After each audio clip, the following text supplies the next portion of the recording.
So we will start something. We'll start now till 7:50. We will explore the question, and then we'll start actually doing the system design.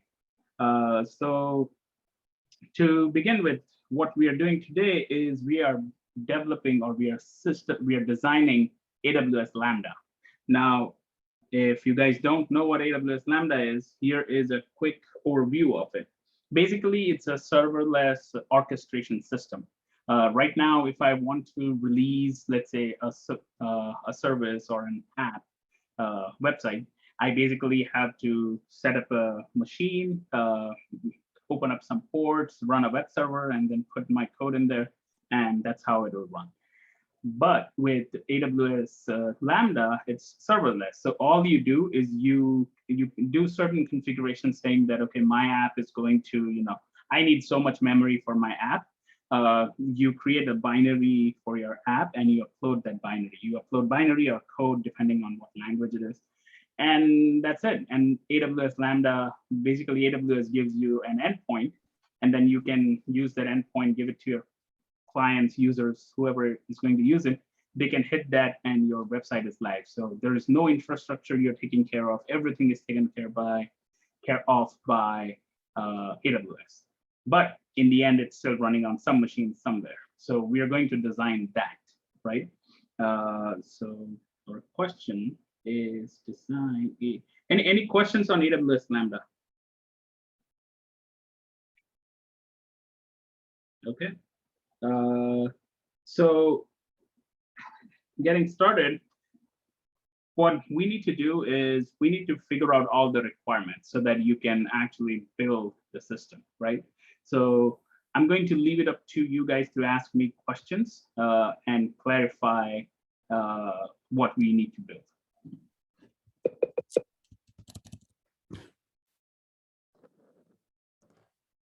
So go ahead, the stage is all yours.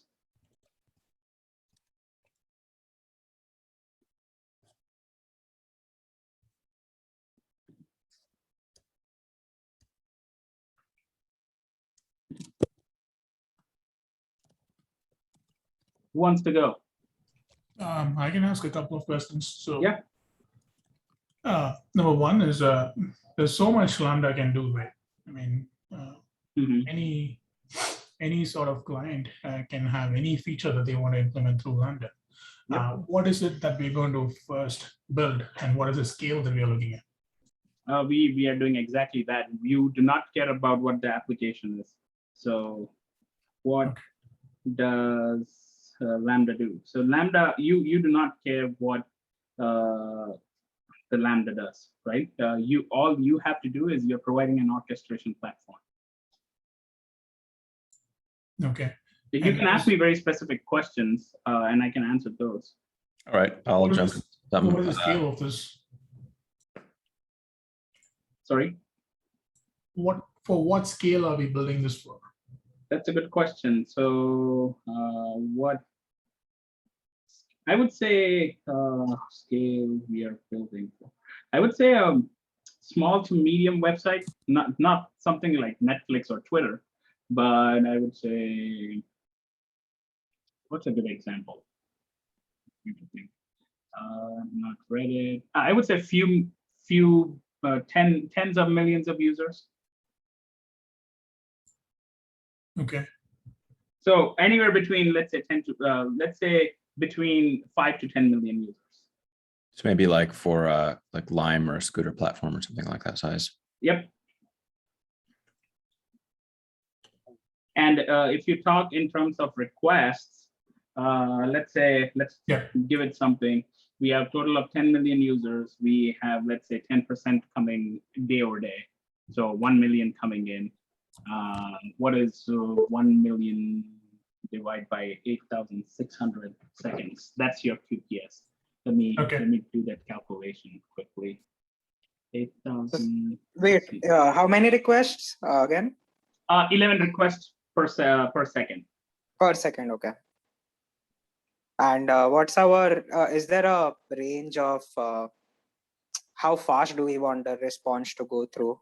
It should be a reactive website. Like it's a I would say it depends on page to page. So like there is no set number, but it's an interactive website. So think about your usage, right? Like how long would you wait for a website to load? That's the answer. Two questions again I have is one is I'm assuming it needs to be very highly available, right? Mm-hmm. So 99.9% availability. Mm-hmm. And is it going to be just computing I hope it's just computing it and not necessarily persisting it anywhere, right? Like whatever we wanted to do, does it persist the results, or is it just like a call this service and then you just get back a response and you're done? Yeah, we are not in business of persisting the information. No persistence required. Okay, and in terms of authentication and authorization, do we have any specific needs right now? Not really. We are a cloud service provider, so all we care is that the right person is uploading the binary package. We don't care about user authentication authorization. The developer might have implemented it, but there is no out of the box solution. Okay, so we're a cloud service provider, so we're going to be running customer workloads. Yep. What level of security isolation is needed here? Let's do this. Let's assume that there are like VPCs and everything in place for that kind of stuff, and there's a team handling that. We don't have to worry about that. Okay. On the network side. Okay. Is there any limit on how much an workload can run? Any time limit? That's a good question. So time limit. So we can limit each request to, let's say, 3 minutes.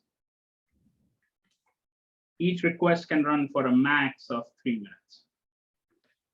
Okay. And what is the protocol that we'll be using to communicate to this service? HTTP, TCP. HTTPS or HTTP? TCP, HTTP. Okay. So how big of so we'll be working mostly on a data set, right? Like a database or something. When we say we will be working, who is we? Like whatever requests come in, and whenever Lambda works on something, it will be working on a specific database, right? Could be, could not be, right? It could be like, let's say, for example, I'm just serving like HTML pages, right? And all those HTML pages are packed in my binary, and I am just uploading that binary, right? So you may or may not be hitting the database. Okay. But it is also possible that, like, let's say if I have a static website, which is, like, doesn't matter you load or I load, it's always the same. Then, you don't need a database. But now let's say if I have user dynamic web pages where depending on the user, the feeds are generated or whatever, then you need some database. But again, that is not our concern. Like that is users. Not relevant here. Okay. Yeah, it's not relevant. Do we have to implement auto scaling? For example, if a client has onboarded and suddenly his number of requests increases, so we need to provide more resources to him.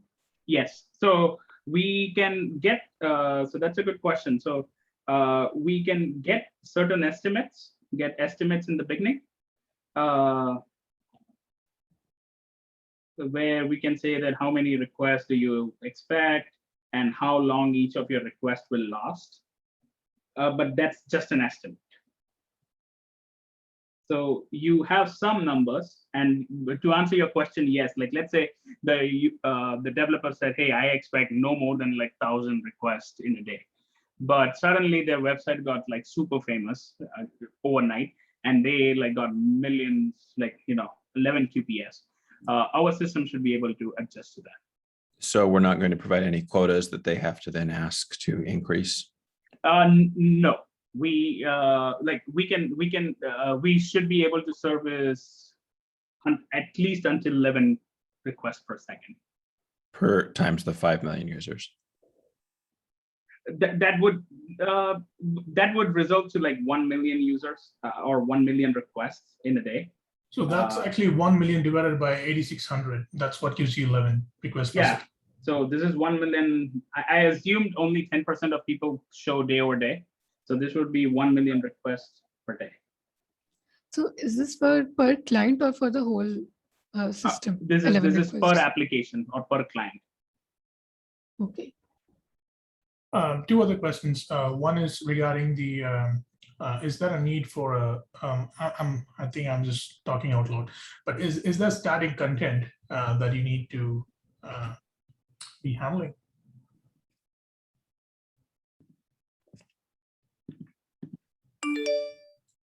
Sorry, Sai, I didn't hear you after you said static content. Yeah, I was just asking, is there any sort of static content that we will be handling, like JPEG or? Yeah. So basically, they can upload the binary in, like, we can pick a couple languages if you guys want, whichever language you guys want. We can decide on one. Let's pick a compiled language, right? Like Java or C++ or C#, which is already a compiled binary. So they are uploading that, and that can have like JPEG and everything inside it. I see. Okay, and another thing that I do have is, do they necessarily need to have some sort of a DNS service provider that they will be using, or would we have to also provide that as part of it? No, we are not worried about that. We just we give an internal Lambda endpoint, which is not internal, but it's public facing, but it's not like a domain name that they want. Okay, right? so they can map it. Where I'm leaning towards is to think of whether we need a reverse proxy sort of thing. We don't have to worry about that. Okay, cool. One more question. Mm-hmm. Do we need to also power a dashboard to show the logs and the metrics for the application being run? We ideally do, but let's assume there is an API that I provide that's provided, and when you send all the metrics over there, there's a team that handles the dashboard. Does that also include the notification? What notification? Don't we have to inform or notify the client once it's done? Maybe if it's an asynchronous job. No, you don't have to worry about that. Okay. If we are done with this, then we can explore this. But for now, it's not required. So what about the logging? Would that also come under metrics that you just discussed? What kind of logging? What if I want to log? You as a developer or you as a cloud provider? As a cloud provider, not necessarily as. You can log it, and it will end up in the same log. Okay. Cool. Is the networking and load balancing side of getting those requests to the system in or out of scope? It is in the scope. The request, I'm assuming the request for the applications, right? Yeah, web requests, HTTP requests. Yes, so HTTP request and load balancing is in the scope. Okay, so we have to build a load balancing system as well as the compute execution side. Yes, and we can deal with one at a time. We can start with the compute part first. I don't know if we'll be able to get there, but if we can't, then I think you guys should try to work on this by yourself. It's a fun one to work on. Okay, so Monan, so what is the process that you want to actually follow for this system design discussion? So so we have like 1 minute. You guys can ask couple more questions, or we can start designing the system and then clarify the doubts as if they come in. I have one more question. Yes, go ahead. Hello. Yeah. So we'll assume that our system can also talk to other persistent systems like AWS S3. Yes, you can assume that. Sorry. Yes, you can assume that system can talk to required systems, I would say, right? Like, and by what I mean by this is basically the systems that your cloud service needs to run, right? Like not the developers. So let's say let's say your system needs Dynamo and S3, you can talk to those directly. But if the customer says, "Oh, I want to use Redshift or something," then that's out of scope. You don't have to worry about the permissioning of all that. But yes, you can talk to any AWS service or any even outside service if you want. Would we be getting a stream of events, perhaps? Or is it just through, will it be just a result of the HTTP calls that we are making to the endpoint? Like this, does this have to listen to a stream of events, or it's just exposed through the endpoint right now? I don't quite follow. What do you I mean? think you're talking about like, can it be triggered by something else happening in the cloud, Correct. like a file landing in S3? No. Like if you hit that web, there is only one endpoint exposed. Correct. Okay, so it's just the only way to communicate with this is through the HTTP to the endpoint, HTTP protocol. Right. Okay, cool. For now, it's only one endpoint exposed, but you can assume like you can expose as many endpoints as you want. But again, they are just REST API calls. There's no other protocol. There's no other way to communicate with this guys with this services. So I think we have some information. We still lack some information. So why don't we start working on this? Right. So let's focus on the compute part. Meaning, let's assume for now that a request has come in, right? And there's load balancer, which is balancing it. Everything is handled. And now we are getting the request. So I want to start from this position. And we can pre-process and we can do runtime processing, whatever it is. But this is the point that I'm looking for. Like, what happens after this? Yeah, so one option I can actually think of is, so behind load balancers, there are multiple compute nodes which actually process these requests, the workloads. So say there is a front end behind, even in front of load balancer, or it's it's actually the behind load balancer, which actually for any workload submitted. So the workload is stored in a persistent storage. And so there are multiple worker roles which actually query from this persistent storage, pick up any unfinished workload, and then process them. So wait, let me clarify. What is workload over here? So whatever is the request that is coming from the users. So let's say there is bunch of requests coming in, right? Yeah. Now what happens? Now it goes through this front end. Yes. Right. So for every Now what does front end do for every request? For every request, there is a unique GUID that is generated, which is an ID for the request. Okay. And so it is more like a key for that particular request. So that whole request data is written to a persistent storage. Okay. So like maybe it's like a Cosmos DB or any persistent storage which provides good retrieval times. Okay. And and what is the reason to store this? For any reason, if the system goes down, okay, then you have a mechanism to boot up again with the requests. Okay, fair enough. So this is your request. Okay, so you're storing a request and you're retrieving that. Now what happens?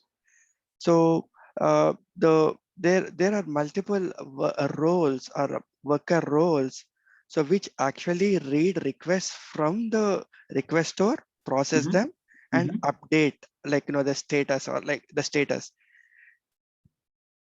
So yeah, for now, so based on initial scale, we might decide like how many worker roles to start with. So let me ask you this. So your worker roles are So your worker roles are processing this request. How are they returning the response? Because your load balancer is the one that returns the response, right? Yes. So one thing I was thinking is, So the worker roles, after processing them, they actually update the same request store with the response. So Okay. this serves as a two-way mechanism where if so that the same request is not processed by same worker, different worker role. Okay. And then so this needs to be communicated back to load balancer. So can I say this? So the worker role does two things. They actually write response. They actually persist the response in the storage, and also then communicate this to the front end, so that this information is available back to the submitter. Okay, so let's do this. Like, let's say there is some sort of notification. There is some sort of push notification, right? Yep. Okay. So you have some sort of push notification, and your front end then responds to the load balancer proxy, and then it goes here. Okay, fair enough. Now, what are these worker roles? Let's focus on this, guys, right? Because they are the core of everything. Right? What are these worker roles? So their whole responsibility is to process the particular request. So how do they do that? Because the processing of the request is basically running the application, right? That let's say I'm a developer and I submitted my own custom code, right? And I give it to you. Now you have to run my code, right? At some point to respond to this request. How would you do that? So I might create so for this I believe I would use Kubernetes or similar technology, so that there is isolation between different apps. Correct. So let's skip Kubernetes out, because Kubernetes is massive, right? And we won't be able to cover everything. So tell me specifically, like, what components will you use? And if I want to get into those details, I'll let you know. But otherwise, we can skim over those. Okay.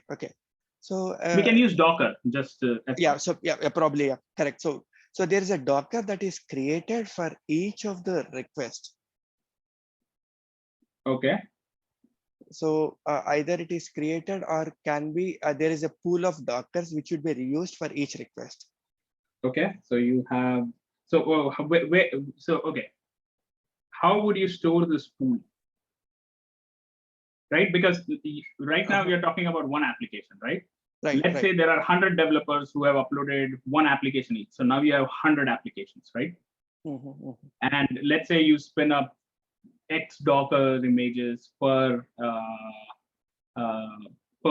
application. So now you have like this multiple Docker images running. So, and you also have these pools running, right? So how do you manage that? What manages that for you? So I would maintain something like a free pool of Dockers. So initially the worker role comes up with a set of Dockers created, and which will be part of a free pool. So I mean, I'm just trying to translate it to the memory management that happens between how a page gets loaded, and then we have a free pool of pages, and then whenever you want to load something into the memory, you try to get a free pool. Otherwise, then you have some purging mechanism and so on. So let's get into that detail, right? Like how do you manage that in a distributed fashion?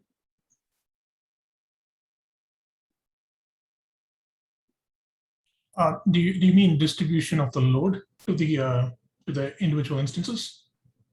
I think we're talking about keeping the pool of hosts, correct? Right. So for now, let's see. At this point, we have our high level overview done, where the request comes in. We have this pool of workers which are processing the response, and we're getting it out. Now the question is, how do you get these workers ready, right? Because in an ideal case, if I had infinite resources, yes, I could spin up like 1,000 of these workers or 100,000 of these workers and keep them ready for your request whenever it wants to come. But the whole reason Lambda exists is to minimize that cost. So as a developer, if I come onto your platform, you will charge me per request, right? So you're not charging me, even if you keep my worker running for like 5 days, and if I send only one request, I'm only going to pay for that one request. I'm not paying for 5 days, right? So you need to optimize that cost. Like, how do we optimize that cost? So I would initially start out with having the front end there be aware, probably use something like Redis in order to keep state across, because there's, if you could indicate that there's several front ends that the load balancer balances to, and then keep state of the currently active worker pools for any given, let's just say, named Lambda or customer. I don't know how you want to refer to that. I guess a specific Lambda. Lambda A has a pool of 1, 0, 1, 2, 3, etc. number of workers currently active. Okay. Eventually, that would probably be split out to a separate service from the front end, and then you would just communicate somehow between them. But I think it's simpler to keep it together for now because the front end is aware if a request, more request volume is coming in than there are currently workers able to concurrently handle. It can then make the decision to start additional virtual machines.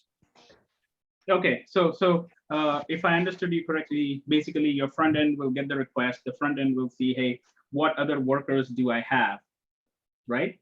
Correct. So do we still need this request store? How does that response path change? Hey, Monal, can I interrupt here? Just one question. So, so is it guaranteed that each Lambda would actually be run by one worker, or is it possible that they are distributed then? It will be distributed. That's why I mentioned workers. So this is an array. So you basically have an array of workers. So each Lambda, I mean, when I'm treating Lambda as like more of a workload or an application. So does an application A, when it runs, does it use multiple, does it run across in a distributed way across multiple nodes? That's up to you, how you run it, right? Right. Okay. Like right now, if I send a request to any web service, I can easily get a response from one web server, or I can get it from multiple web servers. It depends, right? It depends what your microservice architecture is. So that's exactly what the problem is. Okay. But for the end user, it's only one Lambda. For them, it is one application. They don't care how you distribute it internally. And maybe I missed to ask this question as part of a requirement. So when is there a restriction on the applications? Do these applications needs to be parallelized that that they can be run or spawned across multiple web services? They don't control that. It's up to you. Okay. Right. So I will just submit an application. Where it runs, how it runs, the infrastructure management is up to us. It's not. Developer has no control over it. And I think, can we add a constraint here that Lambdas cannot talk, the code running in any given Lambda worker cannot talk to the code running in a different Lambda worker. Exactly. And it comes in the front door through the load balancer. Yep, that's an important one. They should not even know the existence of other Lambdas. Right. So any given request is wholly served. The request response is completely served by a single Lambda. If that Lambda wants to call out to another service, which might indeed be also backed by Lambdas, that's fine, but it's not calling directly to a neighbor. No, it can't. Again, the only way to call the Lambda is via REST endpoint. I can have two different Lambdas running maybe side by side, maybe in the same machine. I don't know. And they could be calling each other via REST services, but only via REST services. There is no other access to them. Right. And there's one key thing that that was missed, which is the resource requirement, right?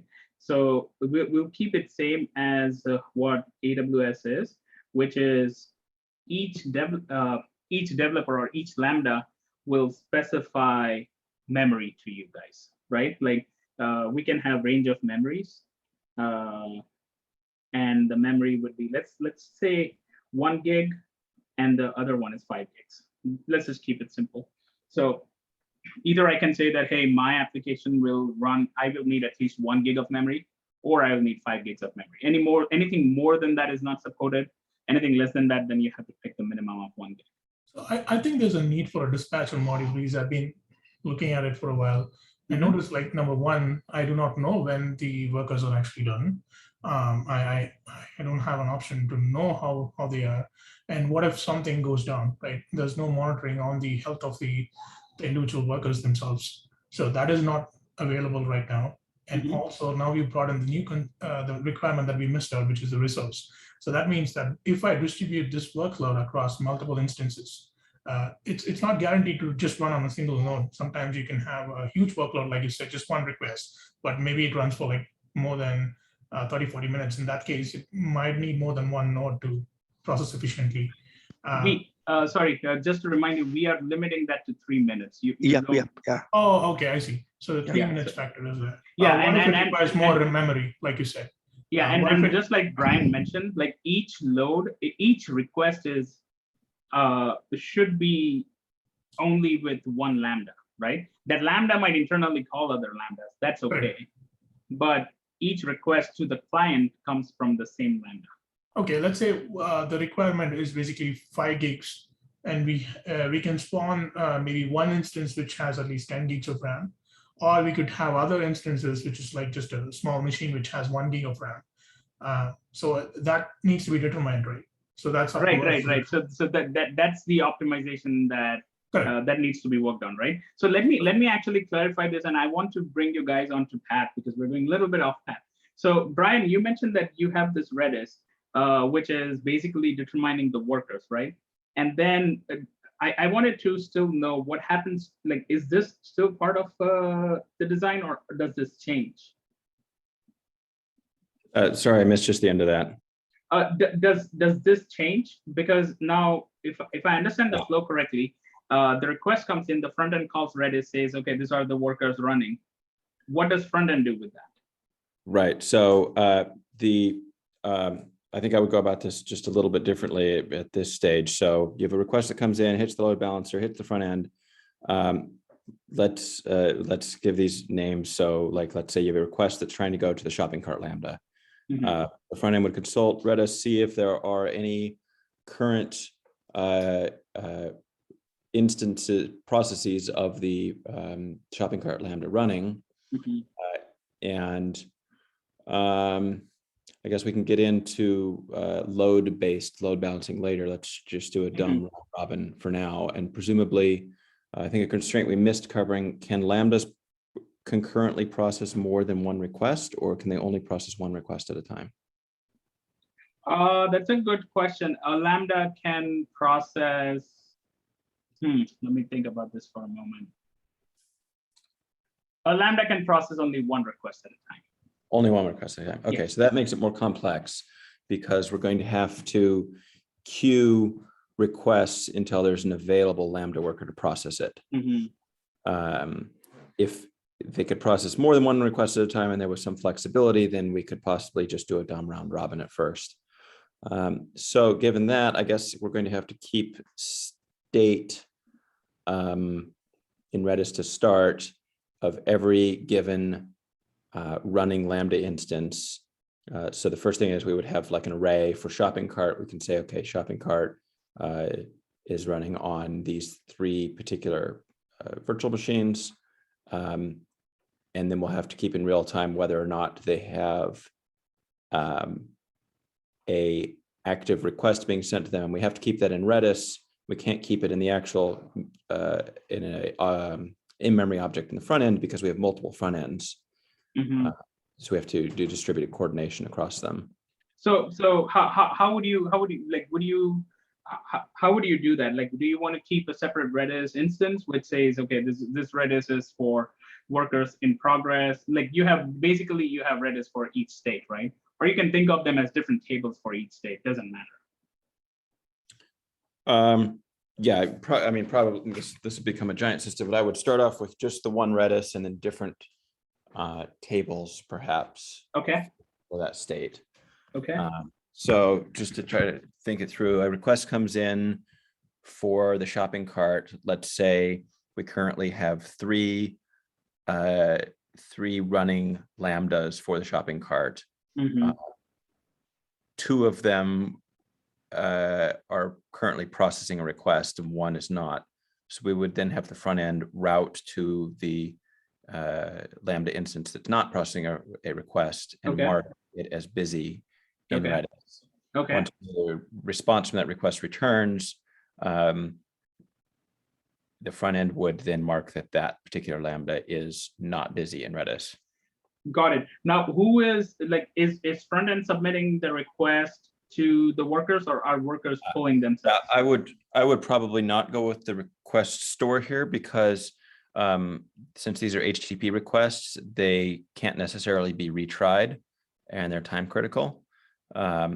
So if something goes down, we're probably just going to return failure codes to clients rather than persisting that request. And let me actually, I think you would need that request store.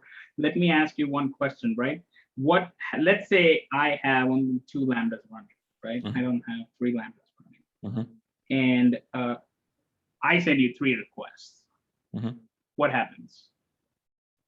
I see. Yeah. Okay. So we can queue it into the request store. Right.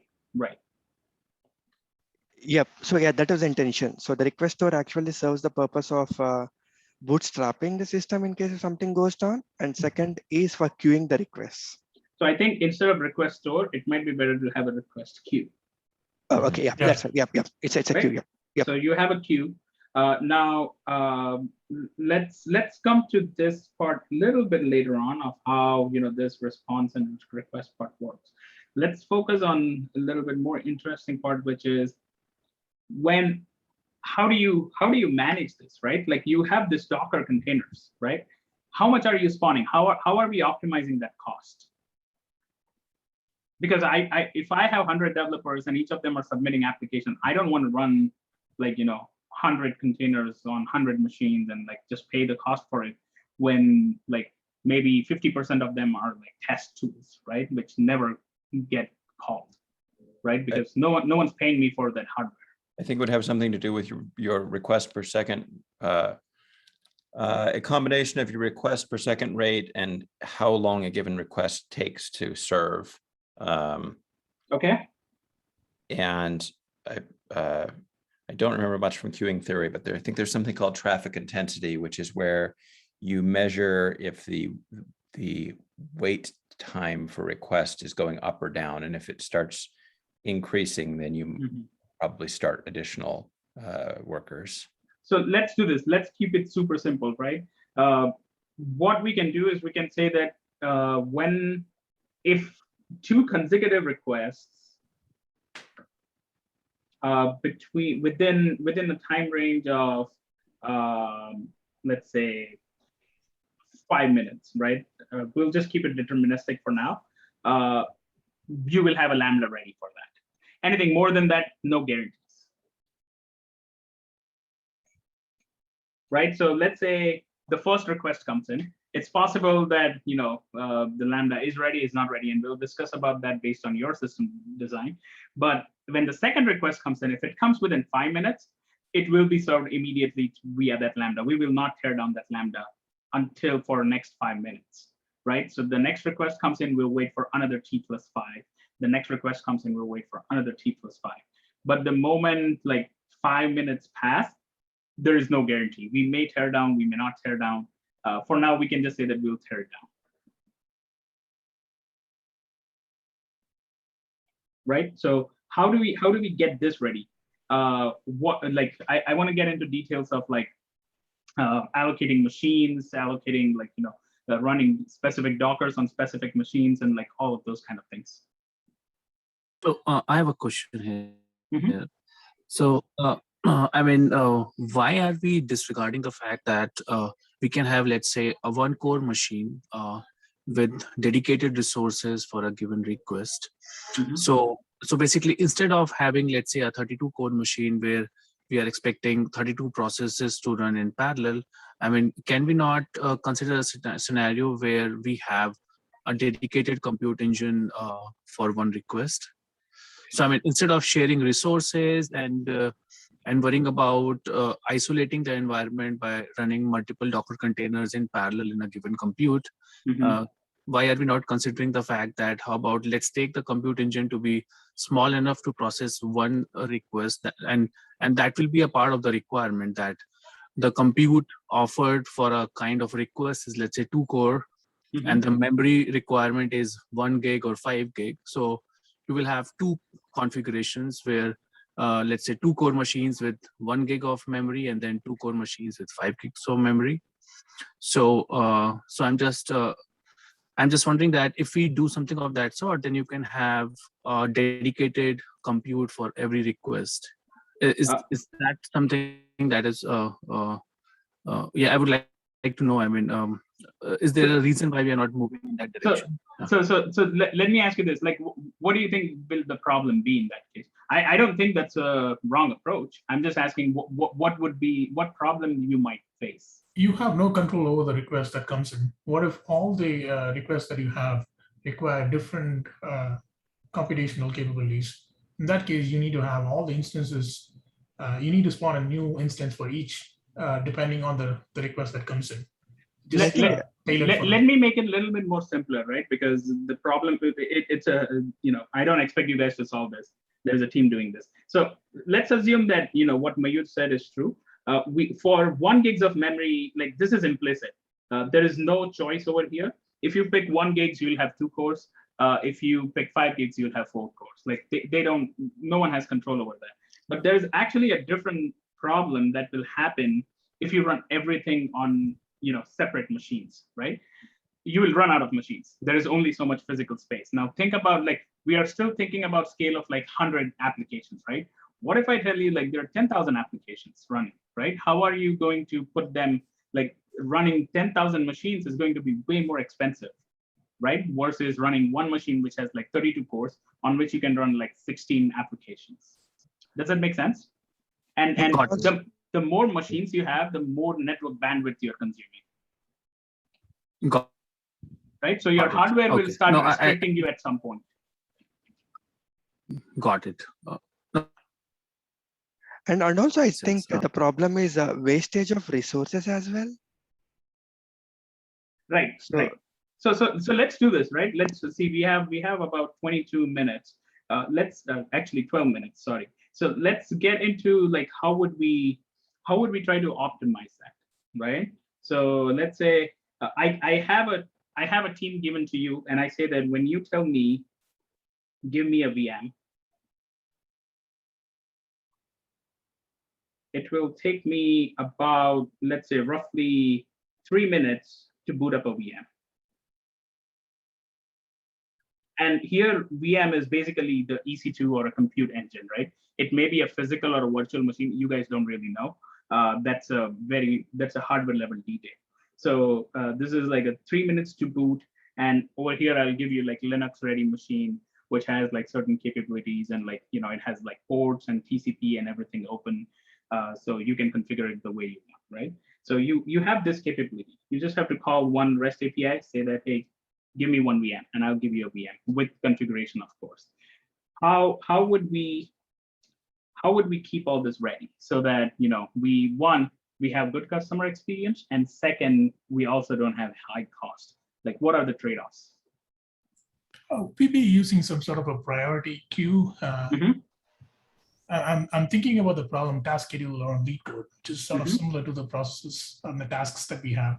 There's a time when the task runs, and there's an idle time, and then there's other tasks that come in parallelly, right? So we can use a priority queue that gives us the peak of the priority queue is going to give me the instance that is available, right? Okay. Thinking somewhat in that. So one question, so why is it a priority queue? Why can't just be a normal queue? Because I assume that each of these workloads, they are of same priority, right? So I'm just thinking more of a round robin fashion sort of thing. So it's like first come, first serve.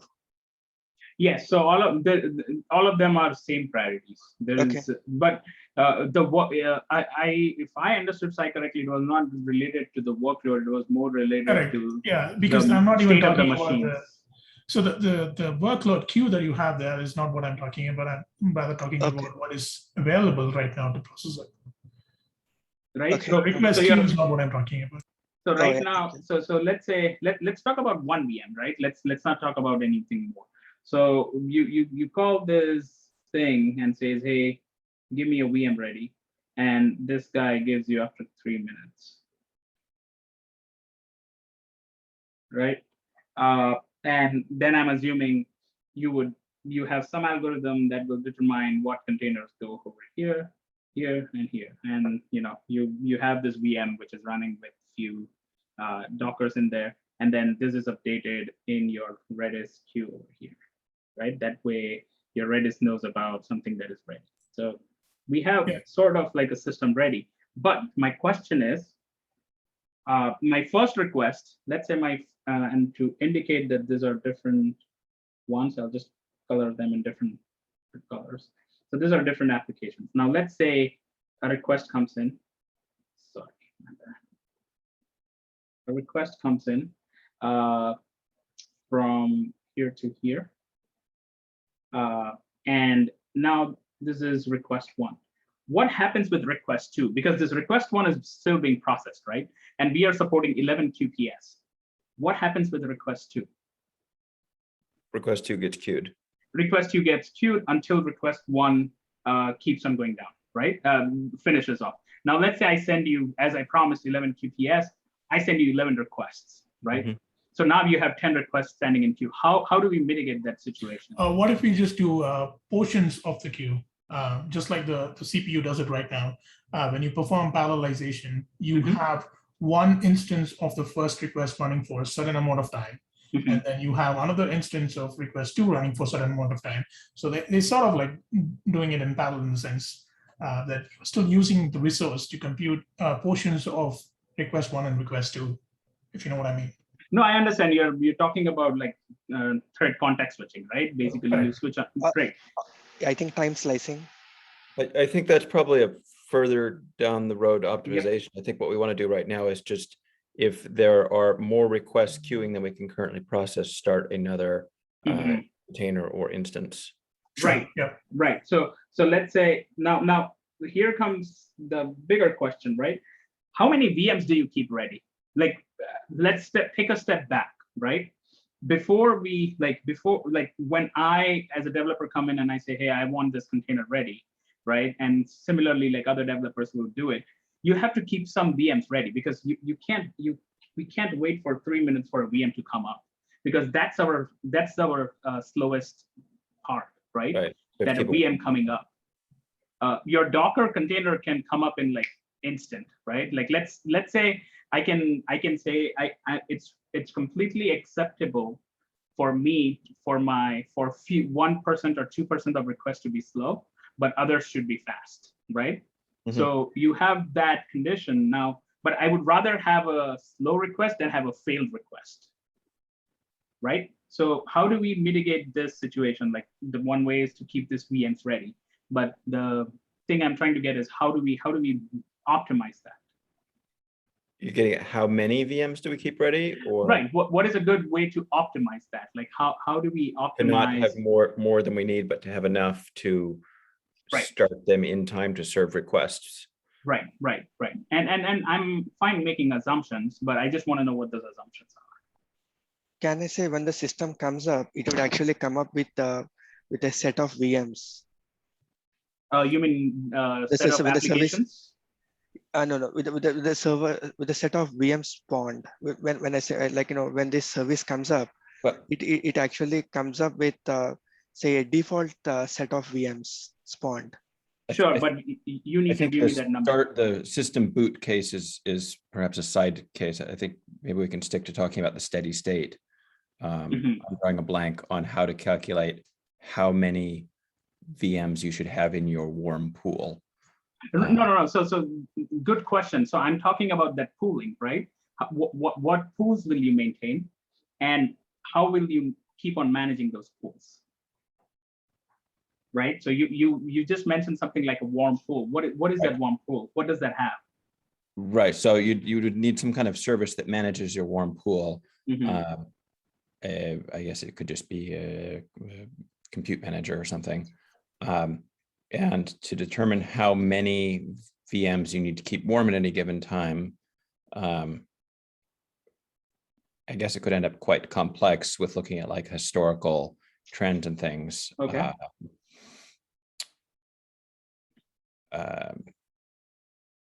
Perhaps a simple approach would be keeping some percentage over your currently used compute available. So if you have, say if you keep 10% extra available, if you have 10 servers running, you keep an 11th available. And if you have 100, you keep 10 more than that, or 10% above. Can you keep the number of pools equal to the QPS? What if you only have a maximum of 12 per second? Then at that time, if you have 12 ready, wouldn't that be sufficient? That would be sufficient, but how would you scale that, right? What if I give you 100 applications? What if I give you 1,000 applications? I see. Okay. No, I think you're on the right track, that you would keep track of like the QPS. And I think Brian and Sai, you should like merge your solutions, which is you take the QPS as your baseline. Yeah. But you don't keep like, if you have 100 applications, you don't keep 100 times 11 ready. You would do 100 times 11 and keep a percentage of it ready, right? Sure. Assuming 30%, 40%, whatever that might be. But that is the trade-off that I wanted to hear. Like that is the reasoning I wanted to hear. Does that make sense? Yeah, definitely. Yeah. Okay. So let's say we have this warm pool, and our calculation for now is very simple. We do 11 QPS times number of applications into 0.5. So we are just keeping 50% of pools ready, right? So we have this pools ready, and they all have something running in there, right? Okay, awesome. So now we can service the requests. Now, how does the teardown work, right? Because remember, we said that we have told our customers that, hey, after 5 minutes, we don't guarantee like instantaneous responses, right? So there is still some play that we have in our hand, some leverage we have. I think wherever we're dispatching, I think that was still on the front end. We want to keep something like a least recently used cache, or maybe a priority queue, and then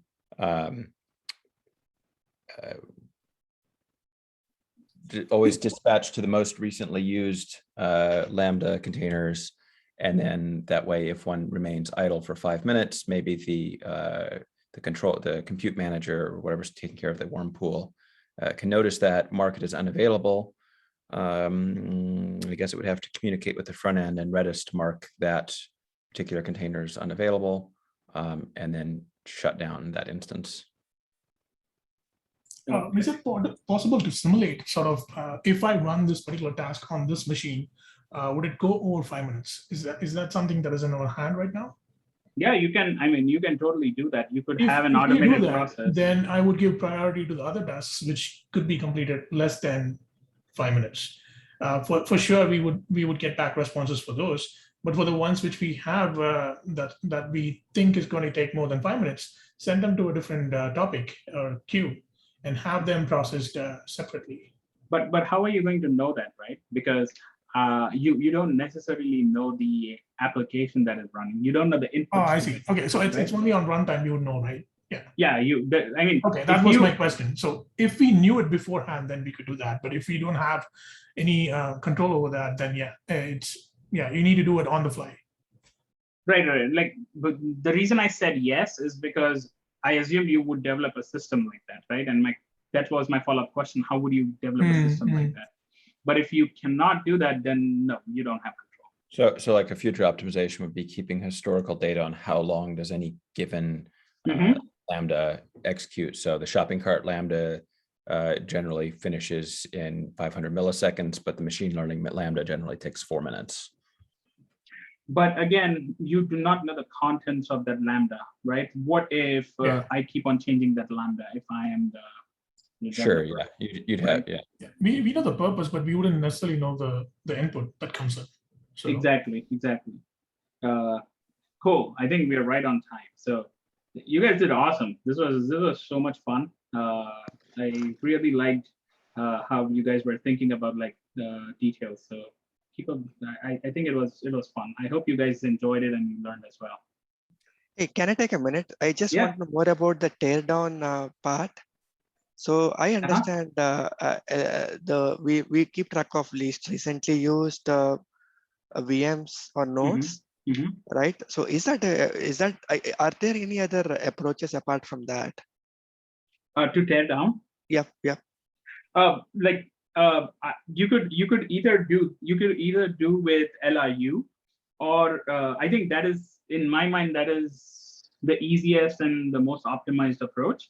Or you could just keep on doing round robin, and you will have wasted resource, but it makes your code much more simpler, right? You just keep on round robbing it, and then think of it as something like an eviction, where if any of these containers last more than 5 minutes, they are just automatically destroyed, right? So they are not. So you don't have another system. But LRU is actually the easiest and the most optimized way.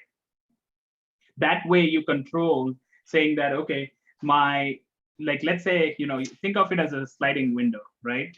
You have 3 containers running, all 3 of them got at T1, right? The next request that comes in goes to the first container, and the other 2 are still waiting. So they are past their 2 minutes, and you're getting sequential requests. So the moment you start getting sequential requests, and if you see that, okay, this one container has to be alive for next 5 minutes, while the other ones have to be alive only for 1 minute, you can start tearing them down, right? So LRU makes it possible to do that, but it also complicates the system. Yeah, got it. Okay, thank you. Yeah, I think the eviction policy, that is something which is good, probably, right? So each VM would have that intelligence built in, that maybe if it is idle for like X amount of time, it would shut down by itself, and by freeing up resources. Right, but with LRU, you also face another problem, which is known as the Swiss cheese problem. The Swiss cheese problem is basically, it might happen that, let's say you have this 3 things here, right? Sorry, you have, I'm pointing at this VM, right? You have this 3 VMs ready. Now, let's say these 2 guys are not receiving anything, so they are gone. But now you have this giant machine which is hosting this one small container, right? So you will have to, there has to be something that has to keep track of, like, which is the best possible VM to put the next container inside. So if we use the same concept behind the load balancer, there's like few strategies that we have behind the load balancing itself that we can apply here.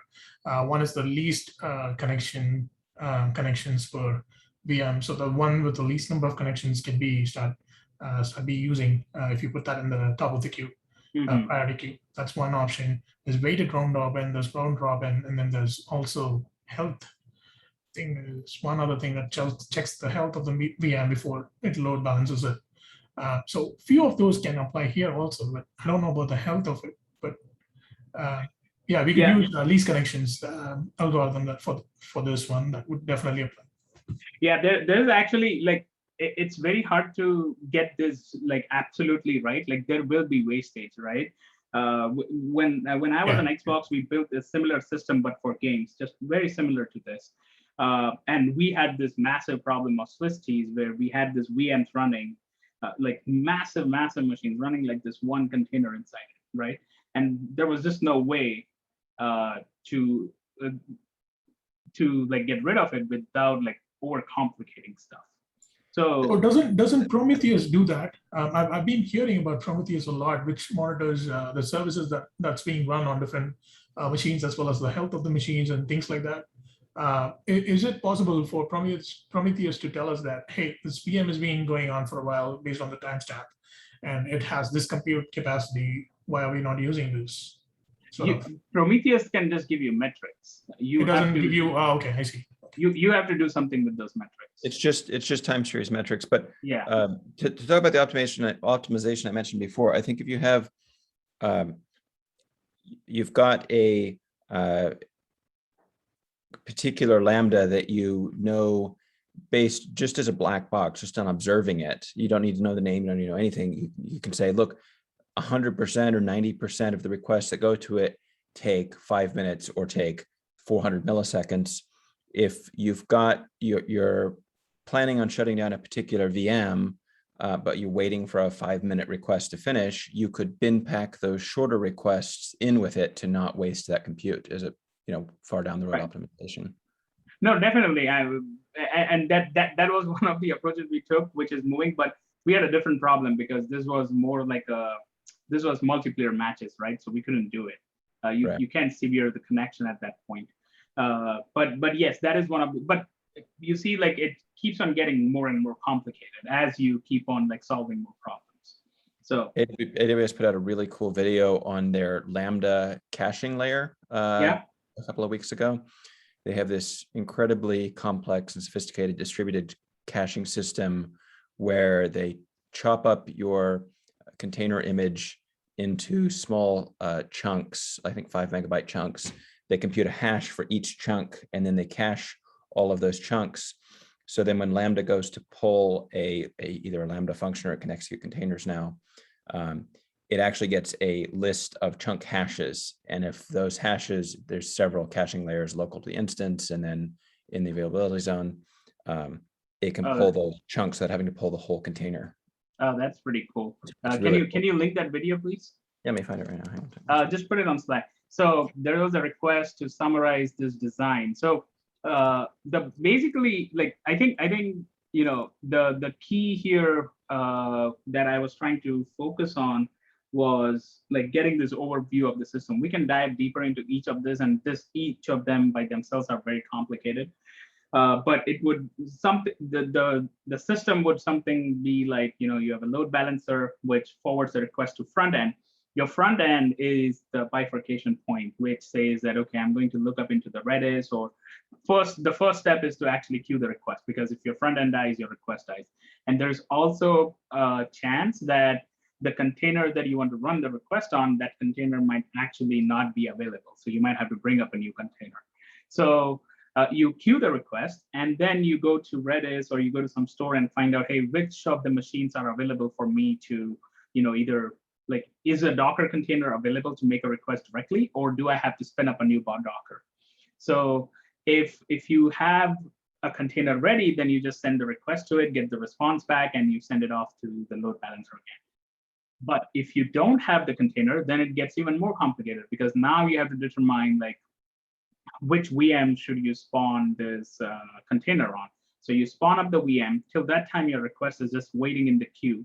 Once the VM spawns up, you make the request and you send it back. And then you have another system, which is the LRU, which keeps track of like which VMs are ready and which VMs are, which VMs are ready to be evicted. That way you can start saving the space on the VMs themselves. And optimize your cost, because the more VMs you run, the more money you pay. Not necessarily you're getting paid for those. So you want to optimize. In this case, you want to optimize on the number of machines you're running on. And it has to be because you have this in your toolbox, which is the memory and the course, and the course is not something that the user can change. It makes it it makes it relatively easy. If I were to say that, the user can select any number of cores and any number of memory, then it becomes even a bigger problem. But yeah, so that's a very high level overview of this. I'll try to find some interesting Lambda articles. Unfortunately, I couldn't find anywhere how they actually solve the problem, like what is the architecture of Lambda. But I did find, there are certain articles which said, oh, you should optimize your application because this is how Lambda runs, right? And that will give you an idea of, how, like, what an architecture would be. You wouldn't know all the little details, something like what Brian posted, like that's an internal detail that you wouldn't know unless they would tell you. So I hope that made sense. if you guys have any questions on this, I know this is quite a complicated design. So just post it on Slack, and I'll try to answer all of them. And I will upload this video maybe in the next 20 minutes or so. Thanks so much. See you next Hey, time. thank you so much. All right, guys. Thank you so much. Have a good one. Bye-bye.